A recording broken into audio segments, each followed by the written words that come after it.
Ça me fait plaisir d'animer cette deuxième table ronde dont le titre, c'est le défi et meilleures pratiques pour le recrutement des futurs enseignants traditionnels et non traditionnels. Pour ceux qui sont moins familiers avec la différence entre traditionnel et non traditionnel, traditionnel, c'est les étudiants qui, en continu, et normalement, ce sont les jeunes étudiants, n'ont pas d'interruption. Et les enseignants non traditionnels, c'est souvent des étudiants qui sont dans une deuxième ou troisième carrière et qui reviennent à l'université ou dans les écoles de formation pour devenir enseignants. Et habituellement, c'est des gens qui ont une expérience professionnelle autre que dans le domaine qui nous concerne, qui est l'enseignement. Le contexte de cette table ronde est le suivant. C'est en vue de recruter et de retenir la future génération d'enseignants et enseignantes, il importe de valoriser non seulement la profession enseignante, mais également les pratiques, initiatives qui misent sur l'engagement professionnel, l'accompagnement, certainement qui est une thématique qu'on va aborder cet après-midi, et l'insertion professionnelle des nouveaux et nouvelles enseignantes, en tenant compte que très souvent, il y a plusieurs des jeunes enseignants qui nous quittent dans les 5 premières années. Et dans le cadre de ce webinaire, nous aborderons diverses perspectives permettant d'apporter une réflexion sur les pratiques. Comme telles, les deux thématiques, c'est défis et pratiques, les approches inspirantes en matière de recrutement et d'attrition en éducation.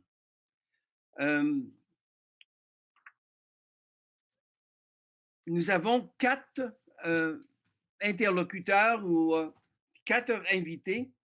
Jafar Hussein, je prononce bien ton nom? Oui, merci. Qui est enseignant au conseil scolaire de Toronto, Toronto District School Board, et enseignant de 8e année. Oui, c'est ça.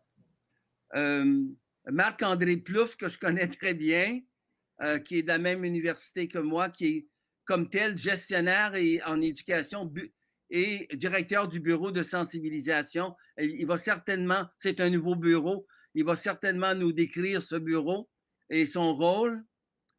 Natacha Louis, qui est professeur à temps partiel à la faculté d'éducation de l'Université d'Ottawa et qui est chercheur, qui a une expérience en enseignement de nombreuses années, tout particulièrement au Québec.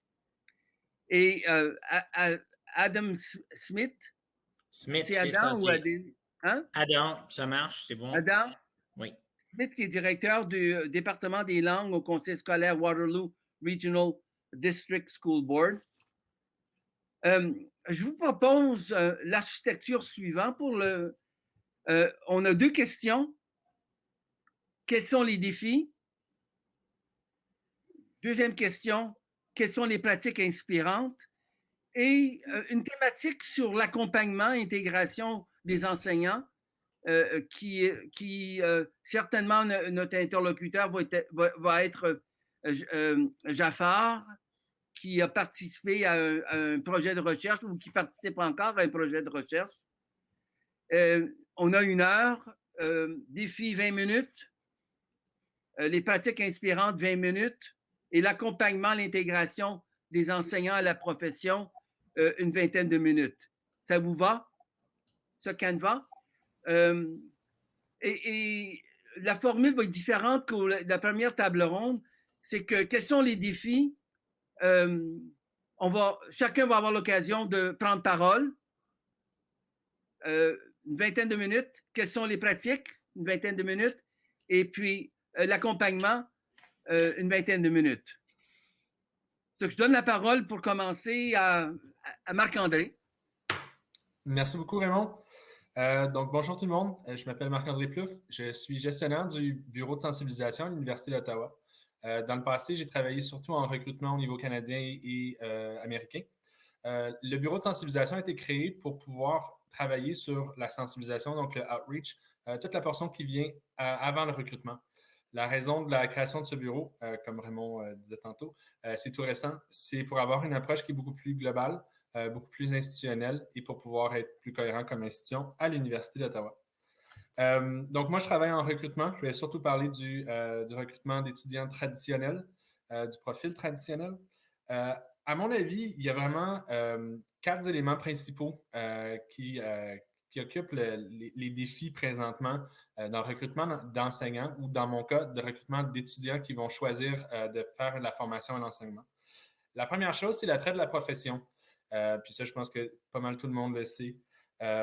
Ce qu'on a tendance à faire dans un recrutement un peu plus classique, puis quand on retourne il y a quelques années où ça abondait le nombre de personnes qui désiraient être admis à la faculté d'éducation, c'est qu'on a tendance à tenter d'attirer les enseignants de toujours. Donc, j'ai un collègue dont la fille est maintenant enseignante et qui dit que sa fille a commencé à enseigner lorsqu'elle avait 3 ans. Plus tard, on lui a donné un bac pour lui permettre d'enseigner réellement, mais l'enseignement est vraiment quelque chose de viscéral chez elle. C'est quand on parle justement de personnes pour lesquelles c'est une vocation. Malheureusement, souvent, on tente d'attirer ces personnes-là avec nos promotions, avec nos publications. C'est là où on va utiliser des images vraiment typiques de la salle de classe, puis on peut aller vraiment à l'extrême avec l'image traditionnelle de la pomme. Le problème avec cette approche-là, c'est que ça attire des gens qui vont venir chez nous de toute façon. Donc, on mise sur des gens qui, peu importe, on pourrait mettre une image de désastre et ils choisiraient tout de même de devenir enseignants. Dans le contexte en Ontario, plus précisément, il n'y a pas de gain à faire avec ce genre d'approche-là. Parce que, en fait, on se dispute le même nombre d'enseignants, par exemple, entre la Laurentienne et l'Université d'Ottawa. Donc, on ne répond pas à la pénurie présentement. Ensuite de ça, on a tendance à aller chercher ceux pour qui l'impact de la société est vraiment important et qui vont être intéressés par la profession enseignante. Par exemple, présentement, on parle d'un endroit où il y a du travail. Donc, on mise essentiellement sur le gain financier. J'aimerais vous amener à réfléchir à savoir si un gain financier va être suffisant pour faire de bons enseignants à long terme. Et quand on parle de rétention dans la profession, je pense que c'est important. Ça ici, c'est une approche de société, donc on ne la contrôle pas. Pour faire du recrutement depuis plus d'une douzaine d'années, je peux vous dire que justement, il y a des vagues. J'ai fait partie de la vague criminologie. Donc, quand j'ai vu que CSI était à la télévision au district 31 au Québec, tout d'un coup, tout le monde voulait devenir criminologue. Ensuite de ça, on a eu la vague Suits, où tout le monde voulait devenir avocat. Je vous dirais que la manière la plus facile pour recruter des gens, ce serait d'appeler Shonda Rhimes puis de lui demander d'écrire une nouvelle télé sur les enseignants. Je pense que vous auriez un intérêt qui serait super élevé. Mais est-ce qu'on va chercher les gens qui ont le meilleur intérêt? Dans l'attrait de la profession, il y a aussi l'attrait de la formation. On parle d'un baccalauréat en éducation. Au cours des dernières années, il y a quelque chose de très intéressant qui s'est passé. La formation dans l'enseignement est passée de 8 mois à 2 ans et pendant la même période, les maîtrises de cours se sont développées. On s'est retrouvé avec des maîtrises de courte durée de 10, 12, 14 mois. Maintenant, on est en train de se battre avec des étudiants qui ont aussi cette option-là et qui, pour eux, voient l'attrait d'une maîtrise dans un domaine professionnel comme étant beaucoup plus intéressante qu'un autre baccalauréat. Il y a aussi toute cette idée-là par rapport au baccalauréat, c'est un autre bac. Ce n'est pas un autre bac, c'est une expérience qui est complètement différente. Et ce qui nous a amené souvent à dire, c'est ça qu'on avait, donc on a un bassin limité, on va aller vers le non traditionnel. Par contre, moi, j'aimerais ça vous nous ramener un petit peu en arrière en disant, est-ce qu'il n'y a pas d'autres gens avec qui on pourrait parler? Avec les étudiants traditionnels. Je pense qu'il y a plusieurs segments auxquels on pourrait s'intéresser. Ceux qui ont déjà mis une croix sur l'enseignement. Ils ont vu leurs enseignants, ils se sont dit, c'est pas moi. Je peux penser aussi aux étudiants que j'appelle les super-formants, qui se disent l'enseignement, ce n'est pas quelque chose qui m'intéresse parce que je peux aspirer à plus. Donc, ici, il faut changer un peu d'attitude. Il y a des gens qui n'y pensent tout simplement pas et à qui il faut le rappeler.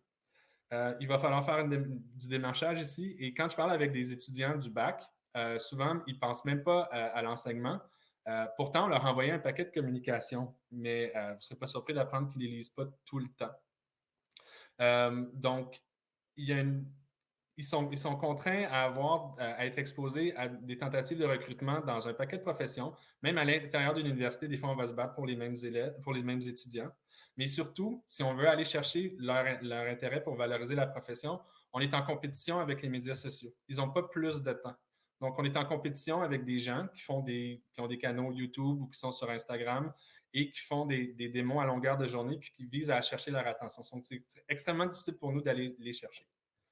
Ensuite de ça, puis rapidement, il y a 3 problèmes au niveau de l'accès que je vois.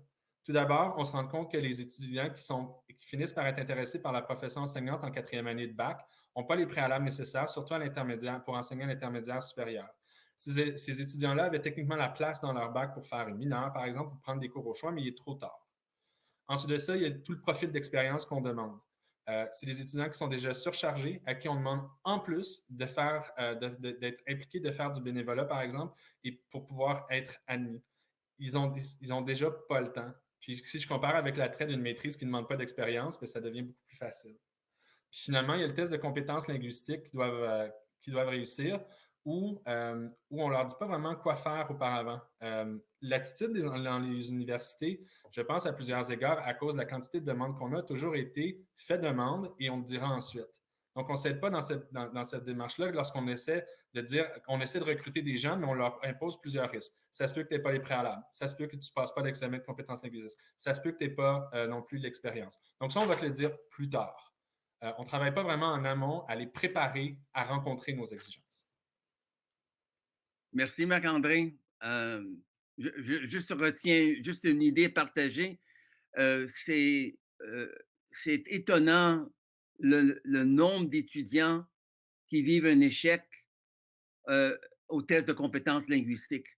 Ils sont en mode rattrapage au moment où ils commencent leur formation à l'enseignement.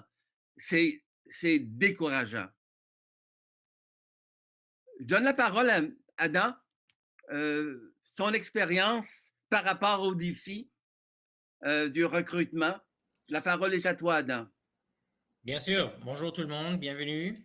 Je suis un enseignant au secondaire à Kitchener, dans le conseil de la région de Waterloo. Bon, alors ici, c'est quasiment complètement anglophone dans notre communauté. Bien sûr qu'on a notre association des francophones qui est d'environ 10 000 personnes, mais sur un total de 500 000, même plus de personnes maintenant. On n'entend pas dans la rue beaucoup de Français qui se parlent.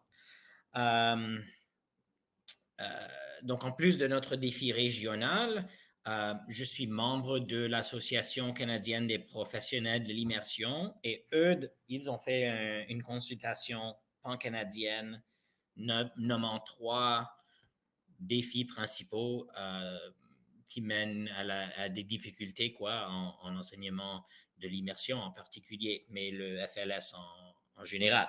Une, c'est la pénurie des profs, bien sûr. 2, c'est les lacunes linguistiques des profs que nous avons. Comme je vais revenir à ça, mais comme j'ai dit, à Kitchener, on n'entend pas parler français dans les rues.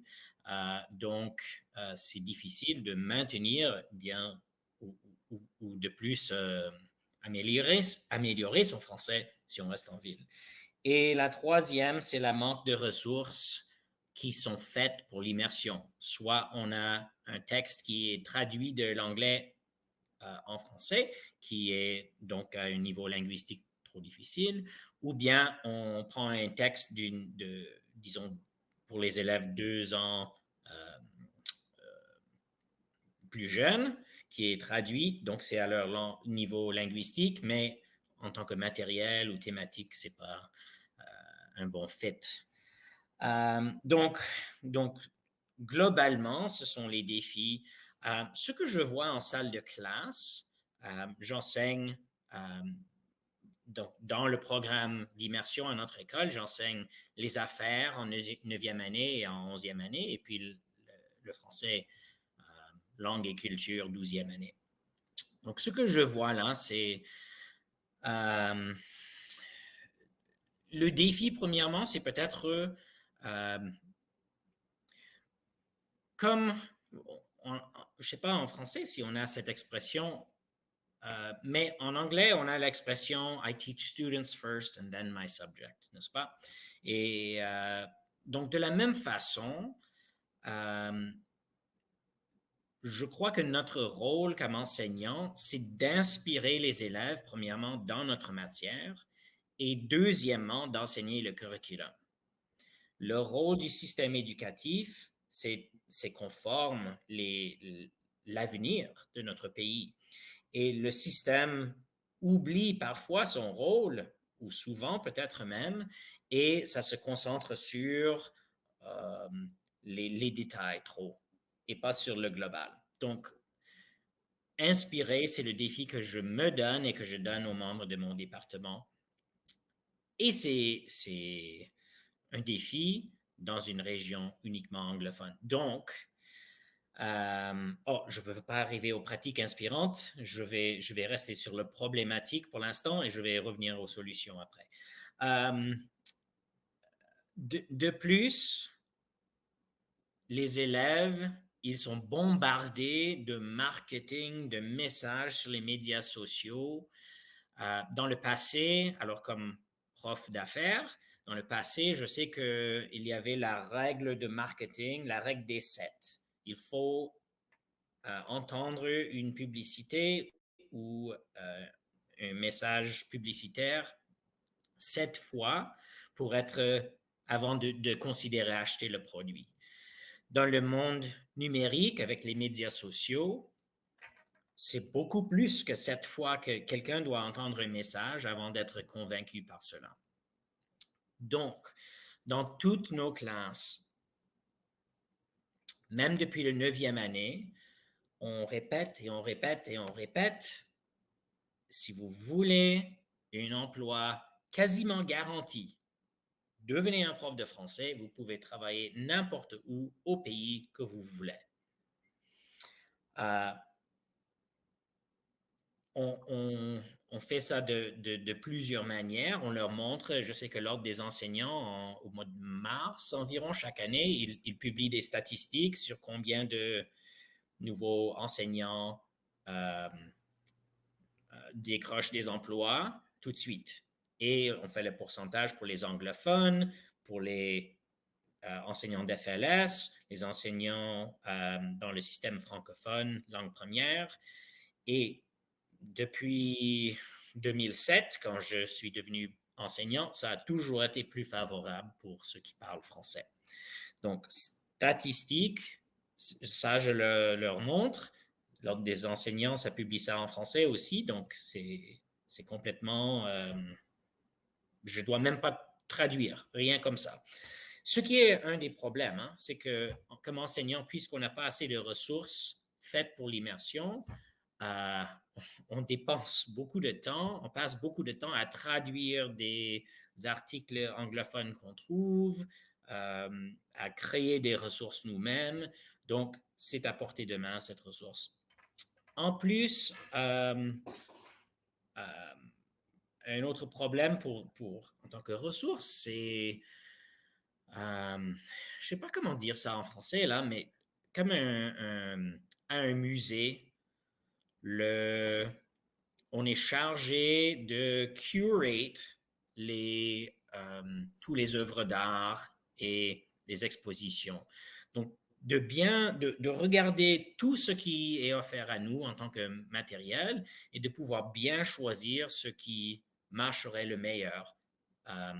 Et on n'a pas beaucoup de temps pour faire cela, vu qu'on fait la traduction et ainsi de suite. La correction, c'est plus long de corriger, pour moi, une dissertation de mes 12e qu'un prof d'anglais qui corrige les anglophones de langue première qui écrivent une dissertation en classe d'anglais.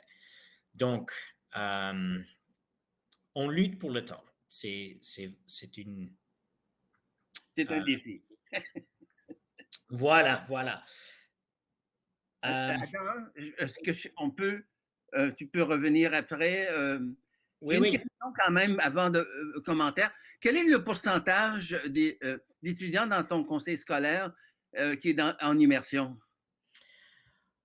Je crois que c'est pour tout le conseil. Je crois que c'est assez comme moyenne statistiquement. C'est pas exceptionnel. Au secondaire, dans notre programme, on est plus que 50%. C'est une école à double voie. on est plus que 50% qui sont en immersion. Donc, ça fait plus que 700 élèves en immersion. On a 7-8 classes par année d'élèves. Oui. Donc, Ouais. les efforts d'inspirer les élèves, ça a mené à des résultats dans les dernières 7 années. Ouais. Est-ce que tu savais, Adam, qu'à l'Université d'Ottawa, on a aussi une option qui est immersion. Et si je ne me trompe pas, il y a à peu près 2000 de nos étudiants qui sont en immersion à l'Université d'Ottawa présentement. Oui, je gardais ce joyau pour la deuxième question, les pratiques inspirantes. Ouais, OK, je me permets. Je me permets aussi, si vous avez des questions, des commentaires, il y a un chat, il y a des commentaires, une ouverture à des commentaires, et l'un ou l'autre pourrait à ce moment-là avoir des réflexions à cet égard. Je donne la parole à Natacha pour quelques minutes. Merci beaucoup. Merci à tous d'être présents. Pour faire un peu du pouce à ce que Adam a dit et aussi Marc-André, il y a deux choses au niveau des défis. Moi, j'ai enseigné pendant plusieurs années, peut-être 22 ans maintenant. Comme Marc-André le disait tout à l'heure, il faut changer, il faut valoriser la profession enseignante, mais il faut aussi sensibiliser les jeunes d'aujourd'hui. Je crois, selon moi, qu'il y a une grande population de jeunes qui veulent devenir enseignants, mais qui ne savent pas nécessairement qu'est-ce que ça implique. Au-delà de ce qu'on voit, la vocation et tout ça, j'ai souvent des étudiants qui me disent « Moi, je veux enseigner parce que j'aime les enfants. » Ça va beaucoup plus loin que ça. L'enseignement, c'est complexe. C'est pas deux mois de vacances, c'est très complexe. Alors, l'épuisement professionnel, c'est un gros enjeu dans la profession enseignante, mais c'est aussi en amont, comme Marc-André le disait, et aussi Adam, en amont, c'est vraiment de les préparer très tôt.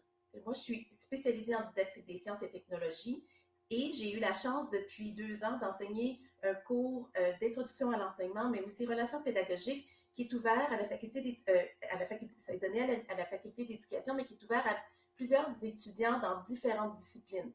Et la beauté dans tout ça, c'est que on passe souvent à côté d'étudiants qui auraient probablement des potentiels, mais qui ne savaient pas qu'ils pouvaient s'en aller en enseignement.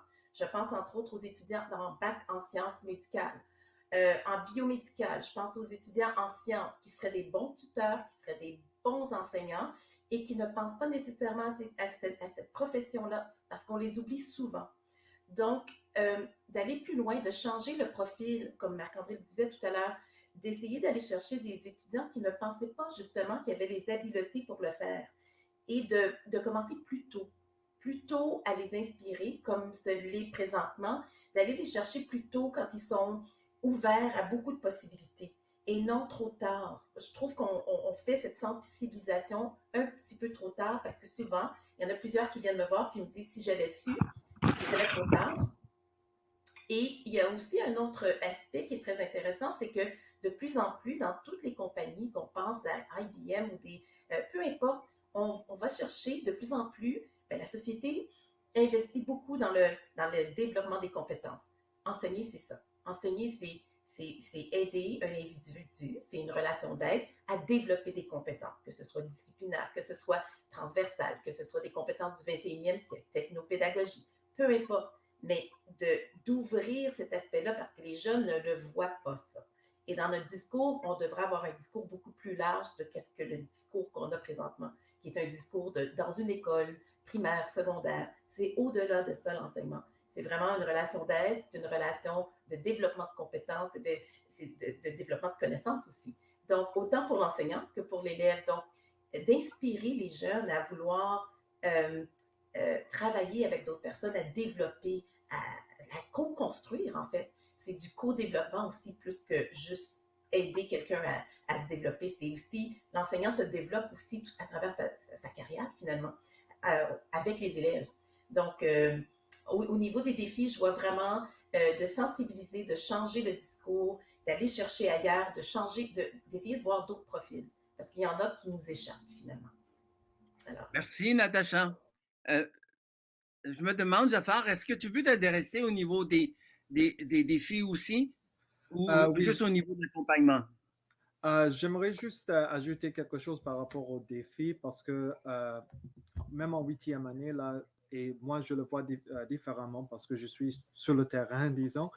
Je le vois avec les nouveaux enseignants qui arrivent dans les écoles et tout ça. En ce moment, je suis mentor de 3 nouveaux enseignants directement de la faculté et je vois carrément les défis et tout ça qu'ils ont. Je dirais, je ne vais pas prendre beaucoup de temps là-dessous parce que les autres intervenants ont déjà présenté les défis clairement. Je dirais que le surcharge et le manque de communication, c'est les deux grandes choses qu'on voit. Le surcharge du travail, souvent l'image qui a été présentée de c'est quoi l'enseignement, comme Natacha vient de dire, n'est pas la réalité et les gens à la faculté, les étudiants à la faculté n'ont carrément aucune idée vraiment de quelle sorte de responsabilité et quelle sorte de choses il faut faire en salle de classe. Toutes les pièces à gérer ensemble. Et ça, c'était l'un des premiers commentaires que j'ai eu, c'est que je ne savais pas qu'il y avait tant de choses à faire, à jongler vraiment quand on est responsable et titulaire d'une salle de classe. Le manque de communication, par exemple, entre la direction et les enseignants, souvent, surtout pour les nouveaux enseignants, souvent la direction est trop occupée pour eux. Et c'est un sentiment qu'ils ressentent. Et en tant que mentor, je l'ai déjà entendu, les commentaires et tout ça négatif qu'ils ont parce que, disons, la porte est toujours fermée et ils ont besoin de clarification pour les choses que peut-être on prend pour acquis parce qu'on était dans la profession pour longtemps. Un exemple, je vais vous donner, c'est comment commander des choses pour nos salles de classe, par exemple, comment commander des cahiers, des crayons et tout ça. Cette information n'a été jamais présentée. L'autre chose, par exemple, c'est comment vraiment écrire un bulletin, comment faire un PI, par exemple. Et le dernier point, et je vais m'arrêter là-dessus, c'est que ce que Natacha vient de dire, c'est que quand c'est le moment de commencer cette profession, si les étudiants à la faculté n'ont pas toute cette vision élargie de c'est quoi vraiment l'enseignement, ils n'ont pas formé avec les compétences dont ils ont vraiment besoin au lieu de parler des choses théoriques, là, ils vont lâcher la profession.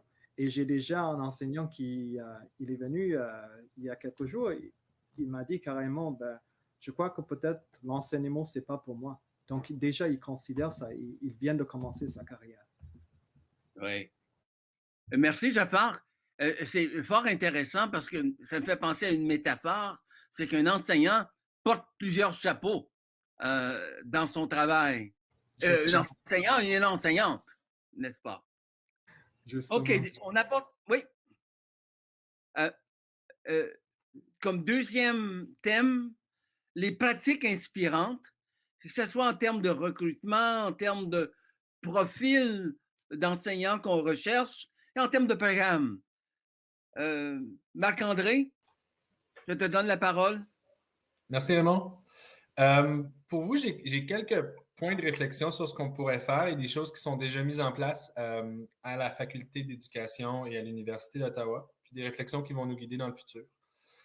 J'abonde dans le même sens que Natacha. On travaille d'ailleurs sur un projet ensemble d'aller chercher les élèves beaucoup plus tôt. Présentement, on a un projet qui a été lancé il y a quelques semaines de cours d'introduction à l'enseignement qui est pour les élèves de 12e année, qui est un cours crédité universitaire et qui leur permet de faire, de comprendre ce que c'est l'enseignement. On a une autre initiative qui s'appelle Enseigner et communiquer ma passion, qui va être pour les 10e et les 11e années. Donc, on commence beaucoup plus tôt. Ça s'en vient en avril. Ça ici, c'est vraiment basé sur une expérience qu'on a eue avec la faculté de génie. Pendant un bout de temps, le génie n'était pas nécessairement populaire.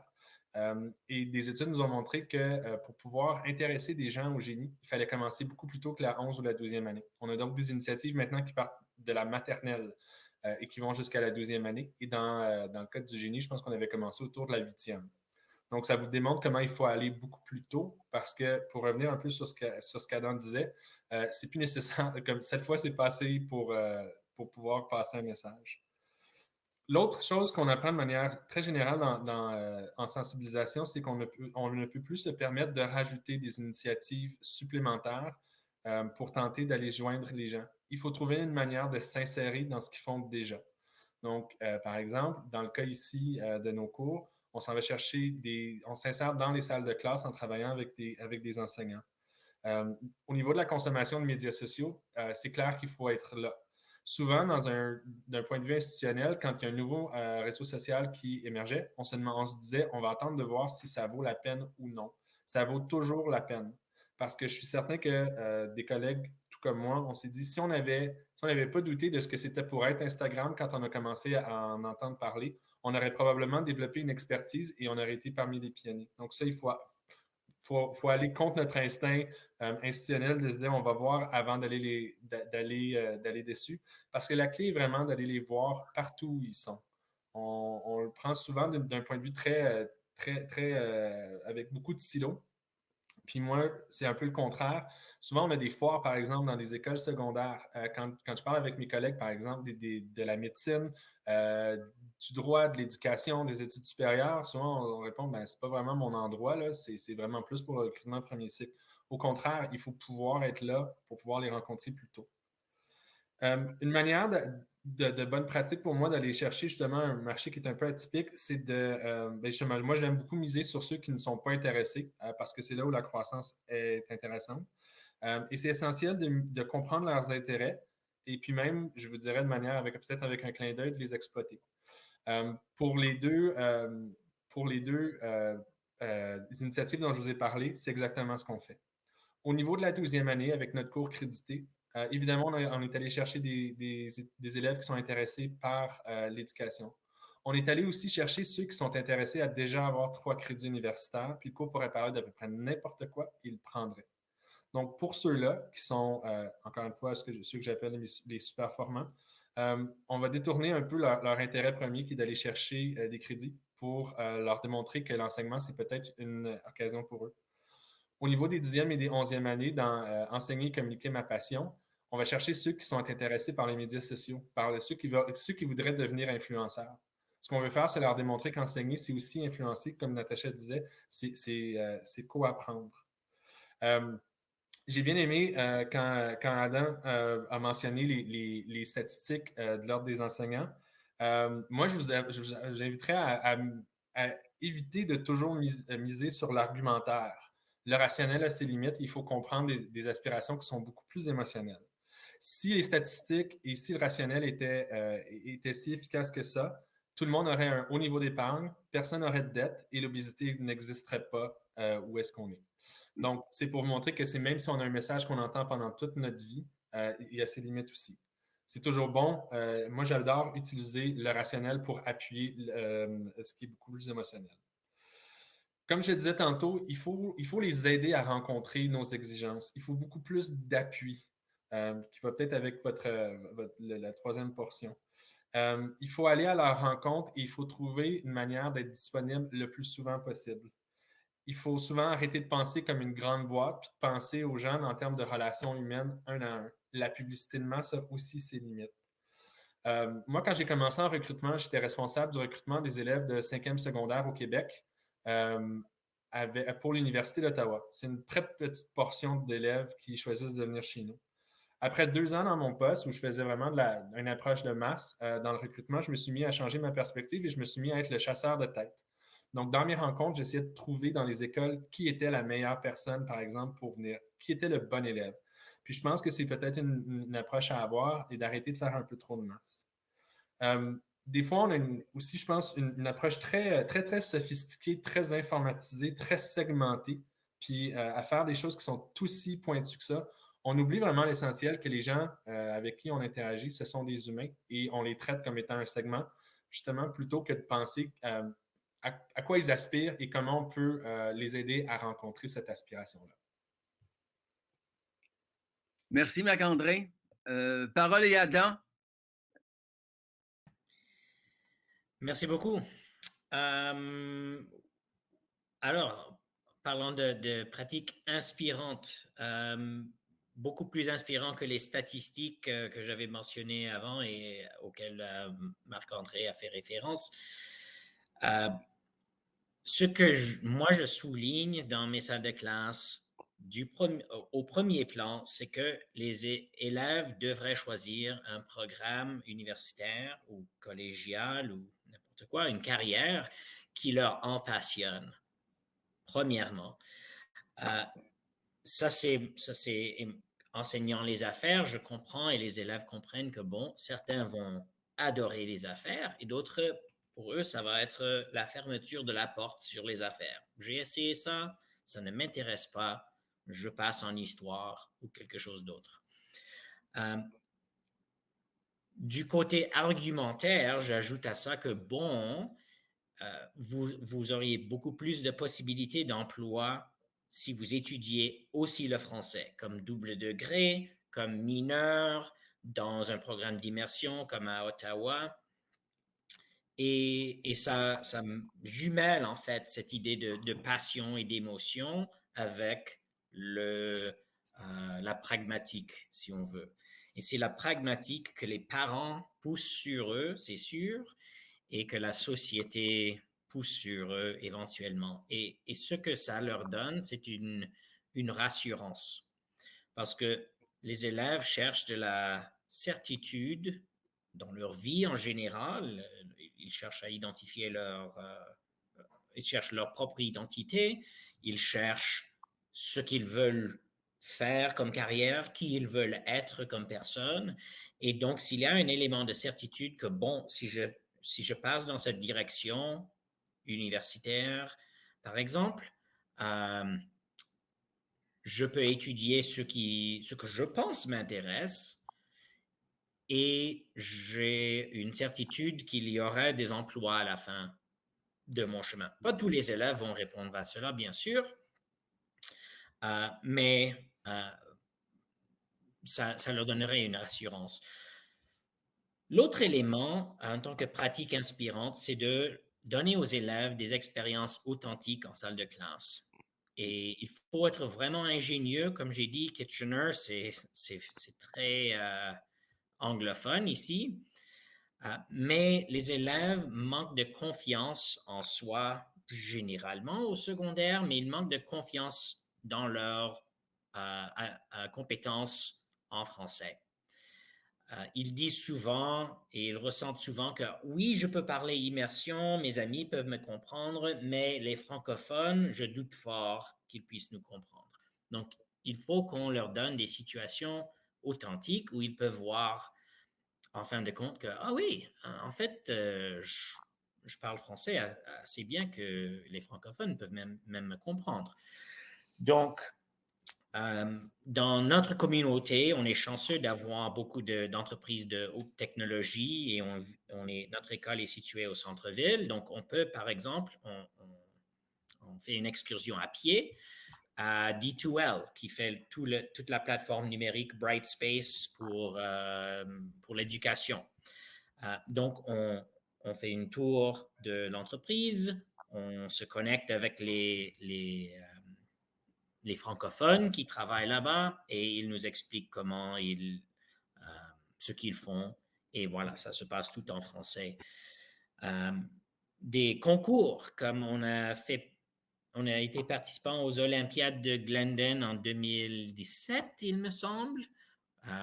Et une équipe de nos élèves je crois, placé 3e dans la province. Donc, soudainement, on a des élèves qui disent « Oh, wow, notre programme est très fort. On peut parler, on peut communiquer bien en français. » Et de même, le Théâtre français de Toronto, on participe à un concours de rédaction de pièces de théâtre. Et nos élèves sont souvent parmi des finalistes.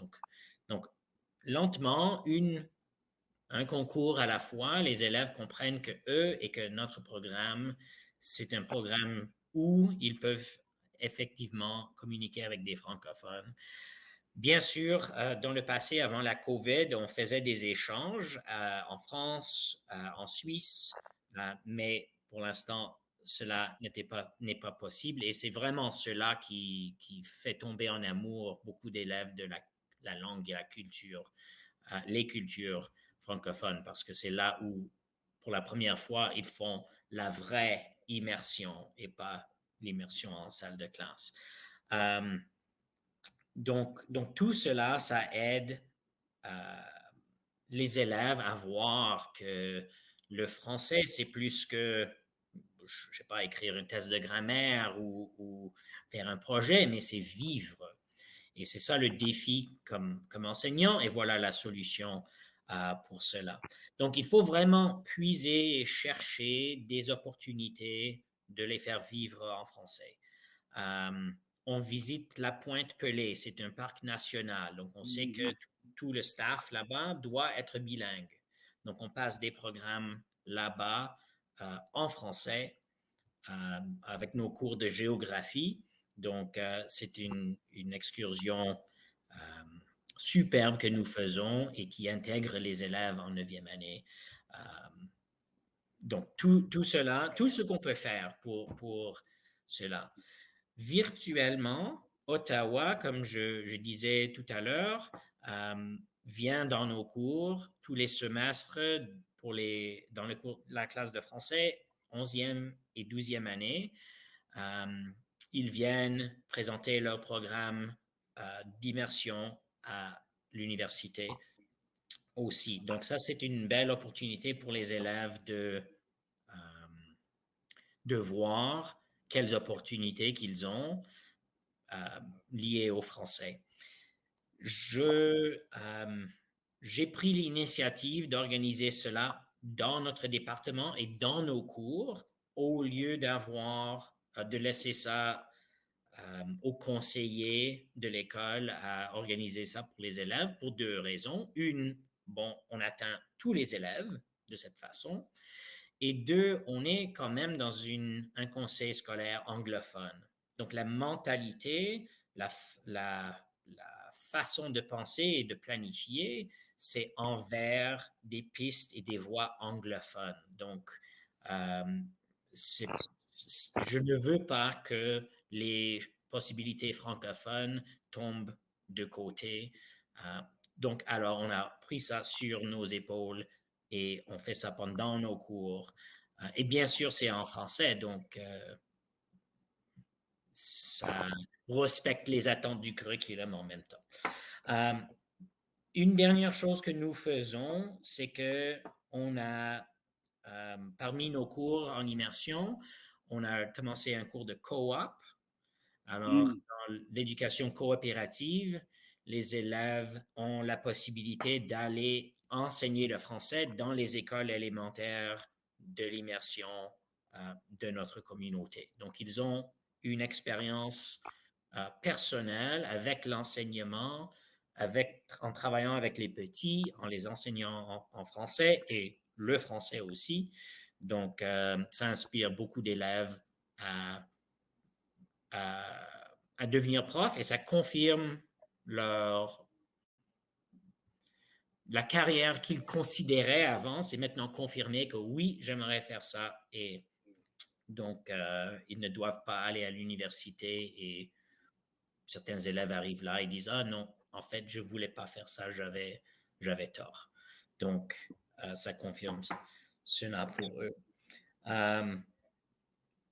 Dernièrement, pour les profs, même les profs manquent de confiance dans leurs habiletés linguistiques au début de leur carrière et on parlait des tests de compétences et même dans le chat ici, quelqu'un avait mentionné, c'est Abderrahman qui a mentionné qu'au Québec, on passe des tests de compétences de langue qui découragent des personnes de devenir profs. Donc, il faut aider les profs d'une façon délicate, bien sûr, à améliorer leur confiance dans la langue française et peut-être ce en leur aidant à améliorer leur français. Et c'est une discussion très intime, très individuelle qu'il faut avoir, mais qu'il faut avoir le courage d'avoir avec ses collègues pour dire, écoute, par exemple, moi, quand je suis devenu un prof, mon chef de file, elle m'a dit, bon, Adam, est-ce que est-ce que c'est correct si en discutant tête à tête, s'il y a une faute, que tu dises que je vous corrige? Et oui, c'était parfait. Et en fait, elle m'a même offert que si je voulais, je pouvais lui donner mes feuilles de leçons, d'instructions, et elle les corrigerait. Donc, elle a pris du temps pour m'enseigner quelques règlements de grammaire que je n'utilisais pas bien ou des expressions que je disais mal. Et c'est comme ça que j'ai amélioré mon français aussi. Donc, j'offre ça aussi à mes nouveaux collègues et c'est comme ça qu'eux, ils peuvent gagner un peu de traction linguistique aussi. La dernière chose, c'est la culture pour moi. Notre curriculum ontarien, au moins, ça nous demande de viser l'interculturel. Il y a 4 de nos 12 attentes qui parlent de la compréhension interculturelle. Un tiers. Mais on a une expérience culturelle francophone limitée. Moi, ma famille vient de Québec. J'ai passé plusieurs étés en France. Mais même avec ça, c'est 2 pays francophones sur, je ne sais pas même combien, 60, 70. Donc, comment est-ce que moi, j'enseigne les élèves, je les sensibilise à propos des cultures camérouniennes, maliennes, vietnamiennes, libanaises. Je dois apprendre, je dois avoir le courage de leur dire, écoute, je ne sais pas tout, je ne connais pas tout sur ce qui est culturel, mais j'ai le courage à dire, bon, on va se lancer dedans et on va apprendre ensemble. Et ça, c'est parce qu'en fin de compte, c'est pas... on veut aller plus loin que simplement leur donner des quiz de connaissances. N'importe qui peut googler ça, mais si je leur enseigne à faire une présentation sur la culture malienne, bon, je sais comment enseigner les élèves à faire de bonnes présentations. On va faire des recherches, une œuvre citée, on va faire un plan, on va faire un diaporama, on va pratiquer, etc. Ça devient leur note. Et bien sûr, il y a un élément de connaissance.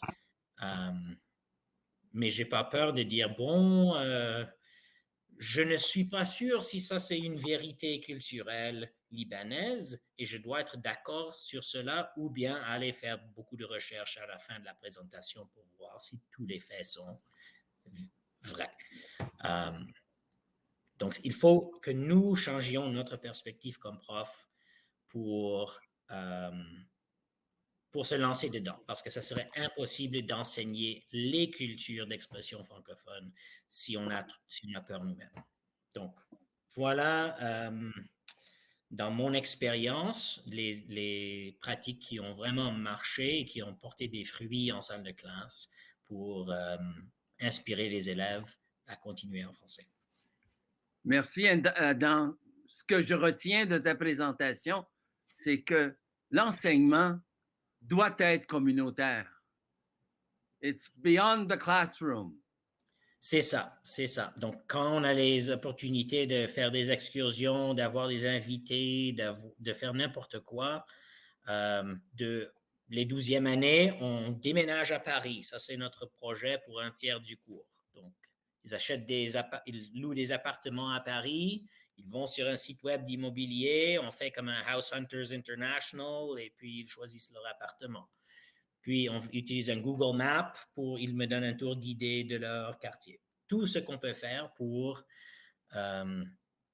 leur donner une ouverture sur le monde. Merci.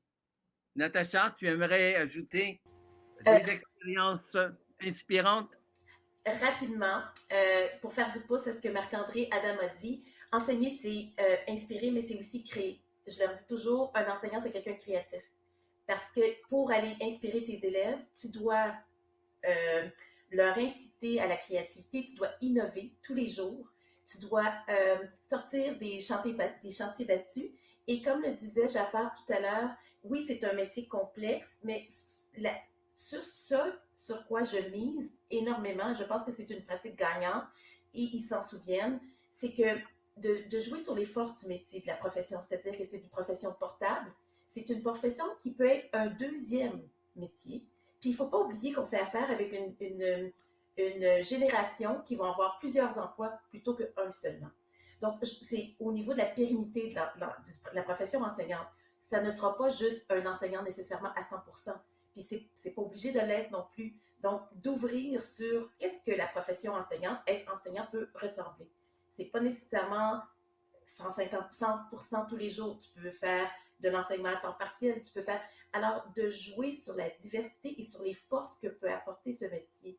Donc, quand on donne dans cette perspective-là, ils ont probablement moins de limites à ce moment-là. Mais je voulais vraiment finir pour laisser la place à Jafar pour qu'il explique son projet d'accompagnement, parce que ça aussi, c'en est un aspect très important, l'accompagnement. Une fois qu'ils sont rendus sur le terrain, qu'est-ce qu'on fait? Comment on les accompagne? Très bon. Le relais à Jafar, ça fait très bien. C'est comme naturel, quoi. Merci Natacha. Bon, en ce moment, notre équipe là, à l'Université d'Ottawa, qui inclut les professeurs Louisa Veronis et Monica Jazak, aussi le partenariat avec un autre organisme à but non lucratif, c'est l'Alliance pour une communauté éducative inclusive. Nous proposons une étude réalisée dans un domaine très peu exploré. Premièrement, cette étude a été subventionnée par le Conseil des recherches en sciences humaines, donc le CASH, et elle s'intitule L'intégration professionnelle des enseignants immigrants issus de l'immigration s'exerçant en français langue seconde. Donc, on vise une évaluation des besoins et le développement des outils de soutien. Donc, pour ce travail de recherche, il y a plusieurs obstacles que ce groupe rencontre lorsqu'ils essayent d'entrer en carrière en enseignement. Et pendant la première table ronde, là, on a eu Eric qui a bien exprimé plusieurs défis en lien à ce concept. Donc, il y avait quelques-uns ici que j'aimerais souligner. Alors, au niveau de la conception de l'éducation et les différences dans les philosophies éducatives, souvent les enseignants immigrants, ils voient déjà qu'il y a une différence entre cette philosophie éducative de leur pays d'origine et d'ici au Canada. Et il faut s'ajuster, il faut apprendre, il faut changer la façon qu'on voit la pédagogie et incorporer la vision canadienne en salle de classe. Et souvent, ça peut être un défi pour eux. L'autre chose, c'est qu'en salle de classe, il y a une population hétérogène, ce qui veut dire qu'il y a plusieurs cultures plusieurs des élèves de cultures différentes qui sont en salle de classe.